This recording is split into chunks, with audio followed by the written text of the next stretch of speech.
we're back at it again on r/AmITheA, and I have a bunch of stories for you, all of them equally awful, and we're gonna just go through them and figure out who in the situation is truly terrible. And today I went out of my way to find some very choice stories, all of them equally terrible, so let's just jump into it. Our first story comes from user Anita790. My husband's car doesn't work and he needs money to get it fixed. He doesn't have enough money, and I'm in medical school and have been getting ready for exams for a month now. Every month he and his friends go on a road trip, and his car has been sitting in the garage for 3 months now. He asked if he could take my car to take the guys on a road trip since it was his turn to take them. I told him I need the car since I have a weak immune system and public transportation might be risky. I can't afford to get sick in the middle of my exams. He begged, saying his friends are going to say he ruined the trip, and our discussion got nowhere. Okay, already this sounds funny.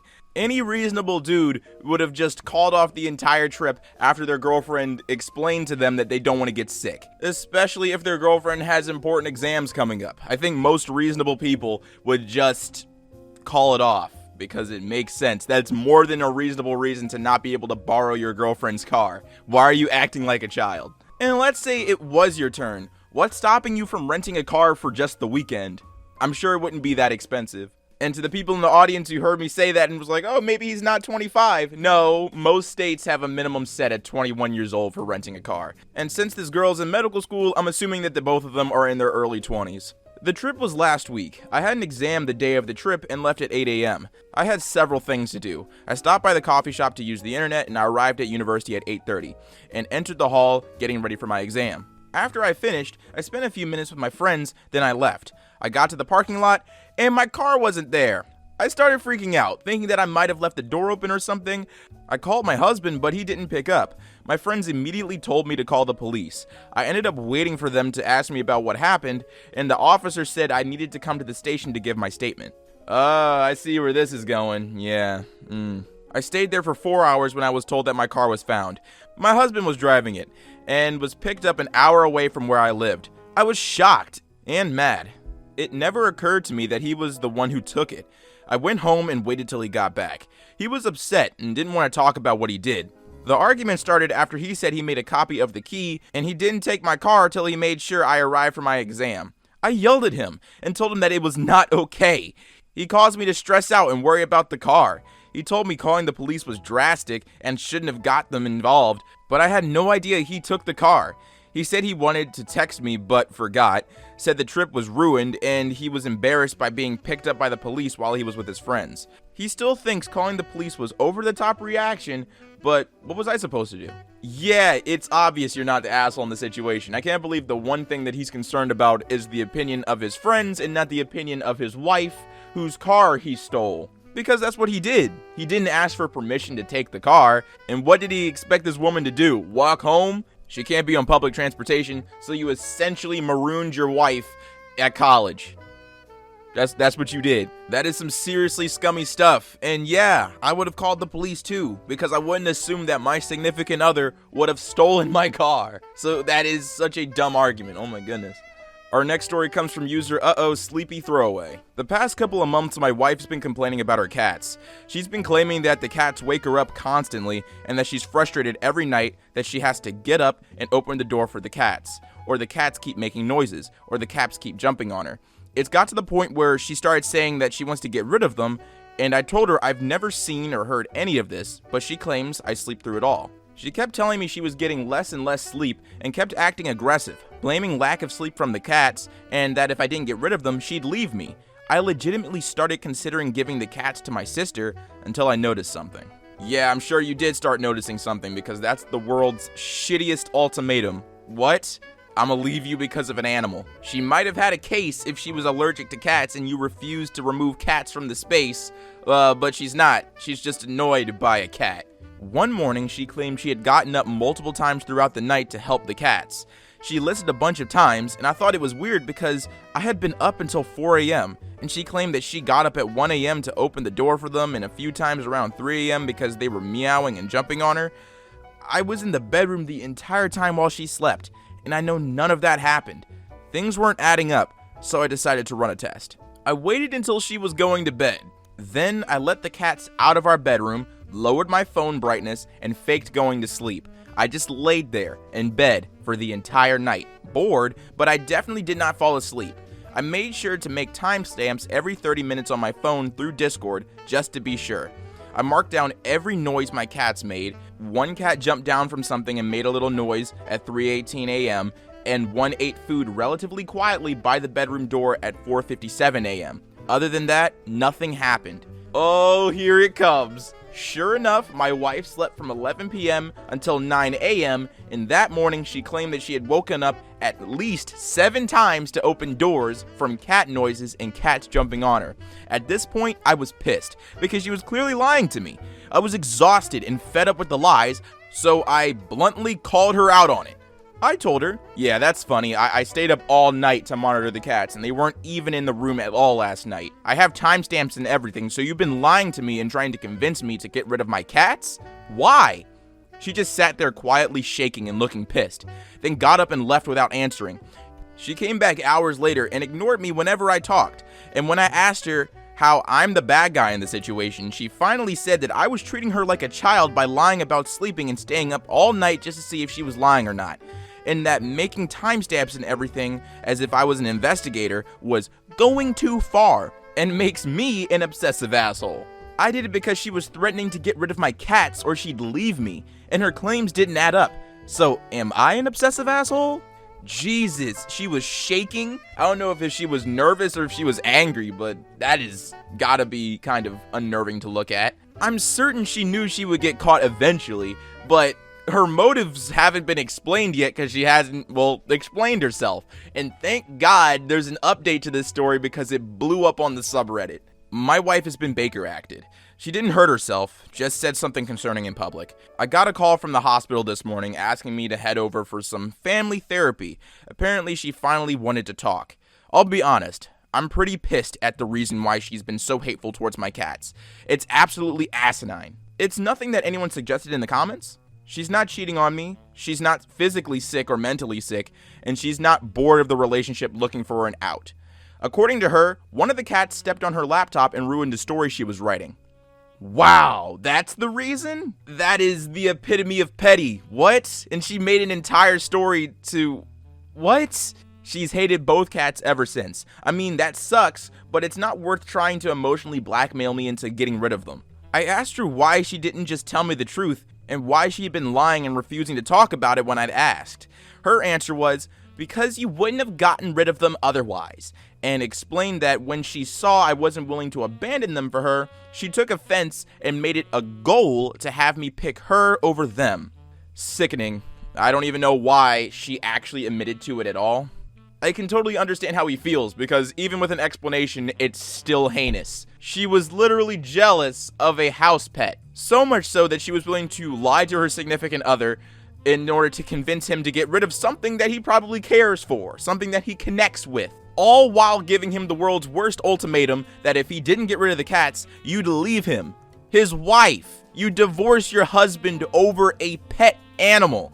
Are you serious? Yeah, I wouldn't want to have that explanation either. I would accept any other story but that one. The woman with us asked me how I feel about all of it, and I just told the truth. I told her it was a nice run, but I'm probably going to want a divorce. I was asked why, and I told them, I've seen a new, hateful, malicious side of her that I want nothing to do with. She was so set on getting rid of the cats over a fan fiction being ruined that she manipulated her husband. My wife started shouting at me that I've betrayed her and that I'm scum for choosing animals over her. At least cats don't give ultimatums like she gave. It sucks that she's been Baker acted and all, I guess, but it's best for her right now. She'll have the time to process it all in a safe environment and hopefully come to terms with it. Bad husband, I know. I'm almost sure I'm going for a divorce. I'm very worried about having her in the same house as my cats. I want my cats safe. I don't want to worry about them being harmed or disappearing. Screw that. I guess I'll do what almost all of you suggested. Keep the cats, rehome the wife. Not how I wanted it to end, but life isn't always nice. Well, isn't that interesting? It's like a whole poetic ending. She finally got what she wanted. She got to leave him. Just not on her terms, but his. I hope the divorce goes smoothly for you, dude, that you don't, find any hurdles. But yeah, you've dodged a bullet. Hopefully you find somebody who actually cares about you and the house pets in your house, and also is way more mature. because there were a multitude of different ways to handle this situation, and she chose the snakiest and most snide route she could find. Our next story comes from user ApprehensivPop363. My wife and I have a 2-month-old daughter, and for the past month, she's been feeding our baby mashed potatoes, applesauce, sweet tea, assorted fruit juices, and other things. The last time we went to the doctor, our pediatrician told us not to give anything but formula until she's about 4 to 6 months old.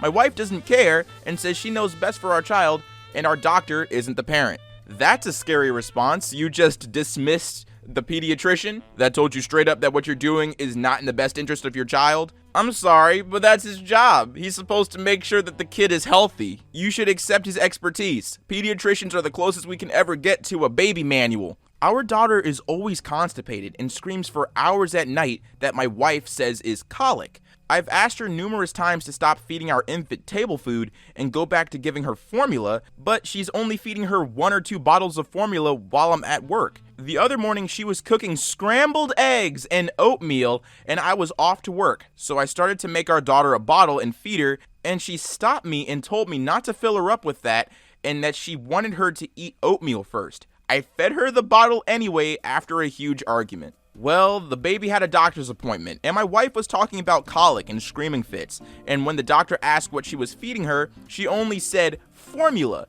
and nothing else. I was angry because she lied and told the pediatrician every single thing that she had been giving her, and the doctor strongly recommended her to stop, and that she was causing stomach upset and more than likely the reason for all of her stomach issues. Wow, props to the dad, over here talking to the pediatrician in front of the wife, in front of the child, not letting any lies slip past him. That is some serious scruples. You have all my kudos, dude. Instead of being apologetic for this, my wife is mad at me and told me that I ratted her out to the doctor and that she doesn't have to listen to her and that it's only a recommendation. Wow, only a recommendation, right? A recommendation that literally will end your child's pain. But yeah, sure, just don't do it because you're the mother and you know best, right? Right? And I bet in some situations you genuinely do know best.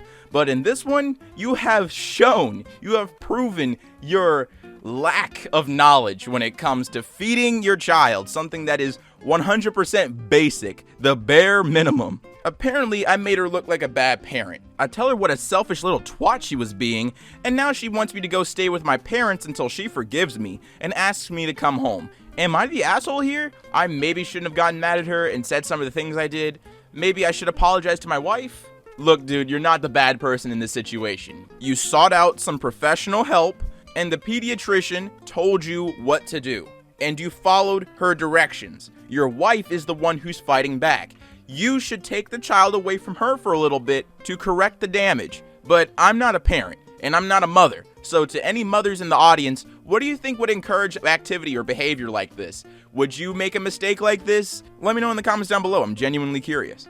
Our last story comes from user AmITheA Stolen Vacay. So a bit of background. Me, 27 years old, my sister 15, have not been close, mostly due to an age gap and me having a so-so relationship with my parents. She is also extremely into ancient Greece and anything to do with that kind of thing. She is also extremely spoiled. She got a car as soon as she got a permit. Yes, her permit. I'm also in a relationship with my girlfriend, 28 years old, for 4 years. She's half Greek and her mother lives there. Okay, so now on to the issue. My girlfriend's mother has been hospitalized for the last week. My girlfriend and I are supposed to leave on Saturday to go see her. I love the woman, and I see her as my own mother. She lived in the States until 2 years ago when she had to go back to Greece due to family issues. So as I'm packing yesterday to leave, I get a call from my mother. When she sees me packing, she tries to start giving me a lecture on traveling during this time. I quickly shut her down and said I'm packing to go to Greece to see my girlfriend's mom because she's sick. She hung up almost immediately. I thought nothing of it and continued getting ready. So fast forward to this morning when I get a call from my mother yelling at me about stealing my sister's dream vacation. Apparently, they promised her that they'd take her to Greece for her 16th birthday, and now I'm ruining it for her as she doesn't get to go there first? I was just tired of listening to her rant for 10 minutes, so I just told her to call me when she learns what the hell actually is going on. Now I'm getting texts from the entire family threatening to disown me for being an asshole, ungrateful, and some nasty stuff. So, am I the asshole? Of course not. Because if your mother listened to you for 10 seconds, she'd understand that you're not going there for leisure. You're going there to see a potential family member. And it's obvious that your sister needs to get a grip because in reality, she's just jealous. She doesn't want to be there first. She just wants to be there and doesn't like that you're going there. You settled the situation correctly. You just hung up the phone and let them realize their own issues by themselves. You're grown. You don't need them for really anything other than emotional support, so screw them, am I right? Like, they have no control over what you do, especially if what you do is predicated upon the emotions of a teenage child. So yeah, ignore them. You are not the asshole in the situation. What's up, everyone? It's your boy Ailurus, aka Panda Daddy, and I hope you enjoyed today's video. And if you did, let me know in the comments down below and leave a like if you liked the video. And if you're new to my channel, go ahead and subscribe, fam. What you doing watching videos and not subscribing? And if you're old, make sure you hit that bell so you get these notifications every time. Your boy is out of YouTube jail. I was hit with another community guideline strike again, so I couldn't upload for a week. That's why you have 6 uploads this week. You're gonna get another upload immediately after this one, right after it, like an hour after. And the same thing will happen tomorrow, and then on Friday, and then I'm gonna go to sleep because that's a lot of content this week, but you guys deserve it. You've been waiting long enough. So yeah, I hope you enjoyed this video. And a big thank you goes out to the Patreon supporters. A big thank you to Donovan, Brett, Mina the Swift, Izuku, Esau, Darth Vader 12, Destroyer, Trey, Muffy Luhu, Noah, Vermont, Ethan, John Robinson, Eva, Catherine Taylor, Arjun, Hannah, Keith, Will Billy, Dustin, Hostmar. Thank you so much for supporting the channel, and if you want to do the same, there's 2 links in the description, one to my Patreon and one to my merch store. Both funds go directly to the channel so we can maintain what's happening here, and as always, stay zesty!